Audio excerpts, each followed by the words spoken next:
Well, hello there. Welcome to my home. Come on in and take a seat. Perfect. So this video is going to be a house tour. We live in central Rome, or at least what Italians still consider central Rome. We're not in the historical center, and if you've been here as a tourist, you probably never went outside like the Adrian Wall. We are just outside the Adrian Wall in an area called Re di Roma. Our house is pretty typical. It was built in the 1940s. So were most of the buildings in this area. Everything outside the wall, you'll see a few things from the 1920s that you can really tell they look older, they have more decorative features, but most of the buildings really kind of got constructed very quickly in the 40s. And here in Italy, or at least everyone I know in Rome, we don't go to each other's houses really that often. We're more likely to meet outside. But of course, I've been living in this apartment for 10 years. So I have been to enough other houses that I can say it's really, really typical layout, typical size. Unless some people do have an older apartment that would be like way bigger, and that's the kind of thing that very often gets handed down like generation to generation. But our house is really, really typical. So I'm gonna, take a little tour. And I have a second selfish motivation for wanting to do this because we're moving in 12 days. And I was recently looking for pictures of my apartment when I lived in San Francisco, which was my first apartment after school that was like totally mine, and I did everything myself. And I have like no pictures of the apartment. So I really want to be able to remember this place that we've lived for 10 years, that my kids were born here. So yeah, selfish reasons, but also I hope you enjoy seeing my home. So naturally you came in through the front door, complete with kid artwork. Some extra artwork and cards, of course, on this thing here. We built that. I saw it somewhere else, and I thought it was just a really nice way to display cards and like birth announcements that people send to us. Over here, that is our pantry, more kid art. And so like fun fact about this building, this apartment's actually the smallest in this building, and we're on the ground floor, and this used to be the doorman's apartment. So what now has been closed off and turned into a pantry was actually a passageway into the doorman's little, doorman room. And now we just have like a nice pantry there. And we keep our scooters right here too because we use them really often. And one of them actually got stolen, which I made me so upset because scooters are like $50 new, but they only sell for like $10 used. So like who would steal a child's scooter for so little? And that was probably the beginning of the end for me in terms of staying and living in Rome, because it got robbed like right in front of our door, and it just, how could that happen? But yeah, now they live inside. And of course we have this teeny tiny toy kitchen for our teeny tiny apartment. And yeah, the room is small, as you can tell. Forgive the kid art, that's the kind of stuff that I make them put away, so I didn't put it away for the video because they have to do it. And I just saw that my ex folded my throw again, even though I keep asking him not to. Hold on, I'm gonna fix that. See, doesn't that look better, or am I wrong? Anyway, you can see that we went for really like classical furniture. Most of our furniture we got used from a consignment store here in Italy called Marchettino, and I just really love everything. These are things that are like hand carved that I don't even know if you could, like, I wouldn't even know what to get that, like if you could even find things like that anymore. And it's really definitely my style. The new house is gonna have more of a contemporary look, but I do really love antique furniture. And we looked really hard for wood that had a lighter color, which isn't easy to find when it comes to antique furniture because most of it has a really dark wood finish. So all of this set here, and I'm going to turn around and show you the rest of the kitchen now. This kitchen set was my mother-in-law's. When she first got married, she had this custom made for her in her old home, and this apartment belongs to my in-laws, and they had it put here when they bought it and started renting it. But I love this kitchen with the solid wood and the marble countertops. I think it's really, really gorgeous, and I'm glad they were sick of it so that I got to have it these years. And of course, matching table. One more thing over here, the TV, we have a Chromecast which shows different pictures of different vacations, and I have really loved that because the kids just remember all the vacations so much better by having to always see those pictures. And of course, like, it's a nice kind of smart display of the time and the weather there too. You can also see how like crazy thick our walls are. I guess that's just like Italy stone construction, especially older construction like this. And I'll bring you over to the kitchen as well. Here we have place for our dishes to dry, and they, if they drip, they just drip right down into the sink. And all of our like kitchen essentially thingies here. And I'm probably the one person who really uses their stove cover. I think most of the time people just like don't even want these things, but for me it's so essential because it gives me this extra bit of counter space that I can like put things on there, especially when making breakfast. Obviously not when we're using the stove or oven. Got our little like cookie coffee area over here. This little tiny fridge that was here when we moved in 10 years ago, but we really thought it was gonna die, so we kept the tiny fridge and we like left the space open, figuring that we would, when it died, got a bigger fridge. But here we are 10 years later, ready to move on to our, next adventure, and it's still going. So yeah, there we go. Now over here, there's a little bit more counter space. We added those extra shelves. You could always use more shelf space in kitchens. and some extra toys too. We're really kind of outgrowing the space, but we're doing our best to keep things contained. Fun little thing here in the kitchen, this is sort of like a charging station, but also I have US and European outlets here. Underneath this piece of furniture, I have like a full converter. So these are like actual like US plugs here. Now let me take you into this other little room here. It's an Ingresso kind of room. It's just like this tiny little space that connects all of the other rooms. So we got like a toy bin in here, this piece of furniture that has shoes in it, like a little school book section. And then behind the door here, I think it's actually kind of hidden most of the time when the door is open. But here behind the door, we just have this wall of hooks for all of our bags and coats. And yeah, that door, the glass broke. And now it's a nice umbrella stand. So yeah, from this little tiny room, basically we have a door to every other room in the house. So let's go in the bathroom. It's funny how time goes in houses, because this bathroom, we really figured when we moved in that we would just totally redo it in like 5 years or so, and well, 10 years have passed. One thing I really love that I did was that here we have a shower, really typical Italian thing where you have the regular faucet here with the hose, and then normally you would hook it up here on top to do a regular shower. But I had a second hook put in here, which is really, really useful for giving the kids baths. And of course we have a laundry machine. That's just a laundry machine, no dryer, also very typical in Italy. Ours is in the bathroom. Our balcony is a little bit too small to fit the washing machine, but that's also really common in Italy to put the washing machine out in the dryer. And otherwise, pretty typical Italian toilet and bidet setup. A bidet is not a toilet. It's a low-mounted sink, for cleaning your lower things. The bathroom also has this little extra storage space here. We keep our luggage up there, and my mom made a curtain to just fit the space. Actually, back here in the Ingresso room, we put another one up here. Same thing with a nice little curtain. Up there, we just have some storage bins, like my light and my cross for my uncle. We thought about putting one on this side, but it would be much harder because we have this support beam here. So it would end up being like a kind of a closed space. All right, now I guess I will take you into my room next. When I started this room, first of all, I have to say it is a little messy because we are moving in 12 days and I'm not able to like hide everything. And I also figured it would be just like a nicer video to show what the house really looked like, most of the time. So when I designed this room, I was really going for like a white on white, which was very, very in 10 years ago, and even still isn't now because it photographs really beautiful, but it is hard to pull off. So I didn't quite hit it perfectly in that, but that is the idea. I had always imagined like the walls are very, very light grayish purple, and I thought there might do some like white stenciling around the corners. And of course that never happened either. This shelf project, well, you can tell the middle one kind of broke a bit and it's not quite up to capacity. So I just have some light things just sitting there for now. But that shelf project was one of my bigger regrets because I decided to save a little money and pick these slightly cheaper bins, and they look like, garage bins. They look like storage bins, something that should be hidden, not like on display. So I really, really regret how like it ended up looking, but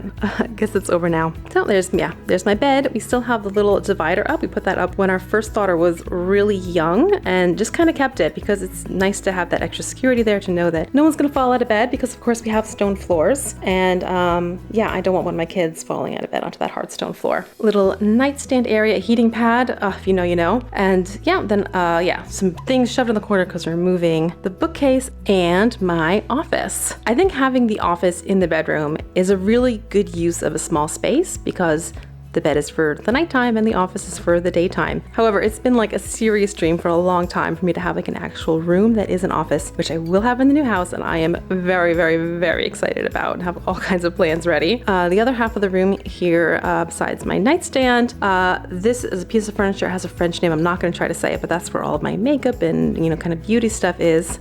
Hi. Here we have a dresser. This dresser and the matching nightstands were given to me by my ex's uncle, and it's really nice, but it kind of points out that just because you go for all antique older furniture, it doesn't all match. So you can tell that this piece of furniture has a certain Art Nouveau or maybe Venetian style, and it also matches the armadio or the wardrobe. More about that in a second. And this style, like, it's still old, it's still classic, it's still really nice solid hardwood, but it doesn't quite match like the other styles. So this here, our quote-unquote closet, it's not very common to have a built-in closet in Italy, and I think maybe even a lot of Europe. Instead, we have these pieces of furniture that I guess I would translate to a wardrobe. The Italian word is armadio, and that's where all the closet-y stuff lives. There's my cat's little station. She has a little water fountain and the self-feeder so that I could go away for weekends and she would be okay. Okay, next stop, let's go into the kids' room. Okay, so now we have my kids' room. It is set up in nighttime mode right now with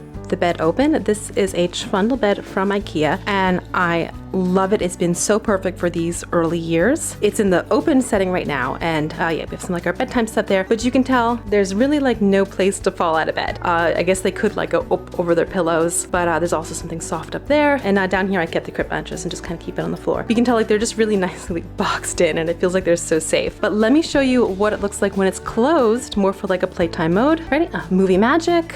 Ta-da! Okay, so yeah, it definitely like Princess and the Pea stacks up everything really high. I don't really like when they sit on there. Lots of times I'll put like one of these green mats over there. But yeah, this is, now we have a little bit more room to play. Honestly, most of the time it's in like that nighttime mode, like every day except for maybe the weekends. Because the kids go to school 8:30 to 4:30 and then we might play outside for a little while after school. And then like by the time we get home, it's sort of like dinner and bedtime and then story time and then sleep time. So we don't actually like do a ton of playing at home. So yeah, we can just leave it in bedtime mode most of the time, but then like on Saturdays, you know, we can close this up and access the toys in those drawers. Can I point? Yeah, these are three actually really big drawers. Let me show you.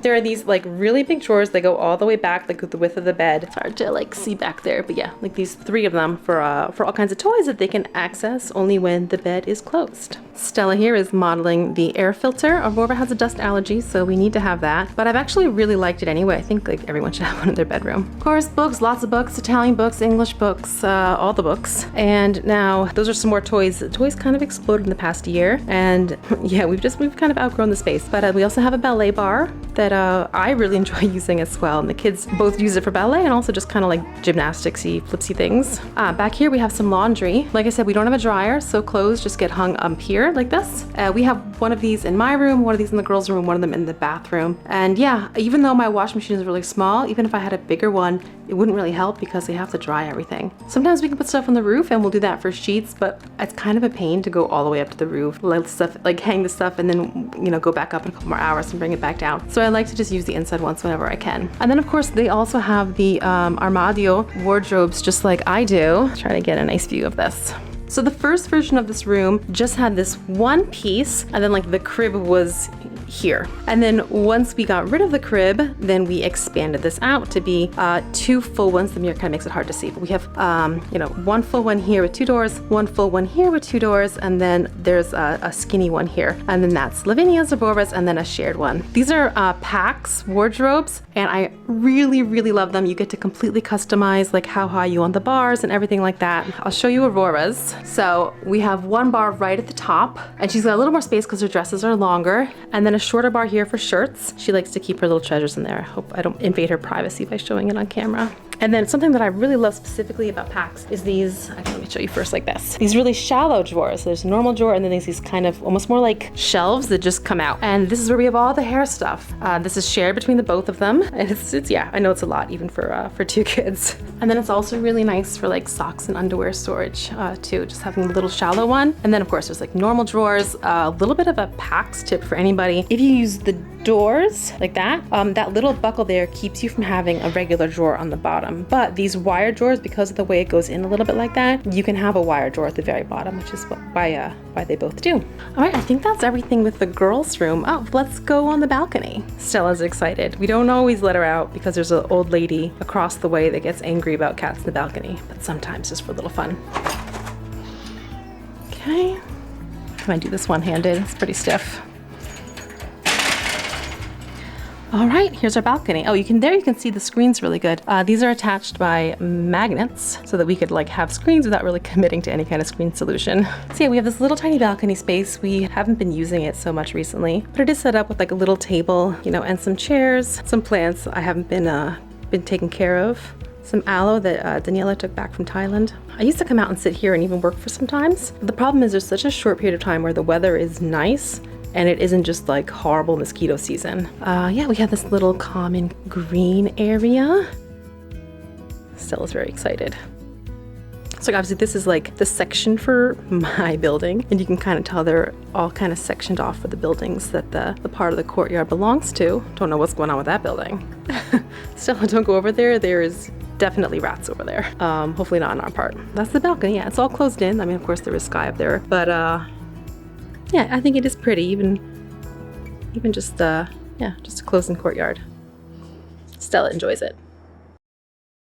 All right, so that's my home. It's been really nice living here for the past 10 years. I had a lot of fun looking for and searching out all of the antique furniture, finding pieces that just fit in the spot that we had, that matched the color scheme, that weren't destroyed by termites.